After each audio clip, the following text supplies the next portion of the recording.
तर कळव्याच्या सभेला जाण्याच्या आधी राज ठाकरे दिवंगत आनंद दिघे यांच्या आश्रमामध्ये जाणार आहेत। त्याच पार्श्वभूमीवर दिघे आणि राज ठाकरे यांचे काही जुने फोटो समोर आलेले आहेत।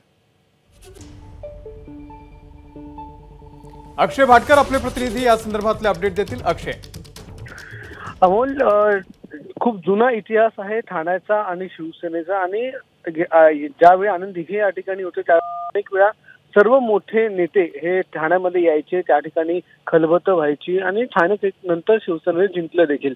आणि त्यावेळेचे काही फोटो जे आहेत ते आता समोर आलेले आहेत, ज्यावेळी राज ठाकरे आणि आनंद दिघे हे एकाच फ्रेममध्ये आपल्याला दिसून येत आहेत। आणि आज शिवसैनिकांकडे हे सगळे फोटो जे आहेत ते सगळ्यांच्या मोबाईलवर हे व्हायरल झालेले आहेत। कारण की ज्यावेळी राज ठाकरे आणि दिवंगत आनंद दिघे हे एकत्र असायचे, ठाण्यामध्ये अनेक बैठका, अनेक सभा त्यांनी घेतलेल्या आहेत, त्यावेळेचे हे काही फोटो आहेत। यामध्ये बाळासाहेब ठाकरे देखील आपल्याला दिसून येत आहेत।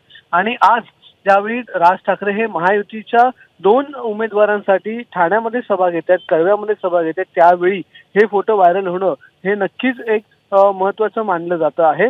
दुसरीकडे राज ठाकरे यांनी ज्यावेळी शिवसेना सोडली त्याच्यानंतर आज सगळ्यात ते ठाण्यातल्या या आनंद आश्रमामध्ये आले नव्हते, मात्र आता ते आपल्याला आज आनंद आश्रमात जाताना देखील दिसणार आहेत। संध्याकाळी 4:30 ते 5च्या दरम्यान राज ठाकरे हे ठाण्यामध्ये दाखल होतील। त्यांचं खूप मोठ्या जल्लोषात स्वागत केलं जाईल, टोल नाक्यापासून ते आनंद आश्रमापर्यंत।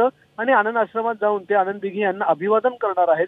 तिथून मग ते पुढे कळव्याला जाणार आहेत, ज्या ठिकाणी त्यांची सभा होणार आहे। आणि या सभेमध्ये नेमकं काय बोलतात राज ठाकरे याकडे आपलं लक्ष असेल। अक्षय, धन्यवाद दिलेल्या या संपूर्ण माहितीबद्दल। बघा नीट।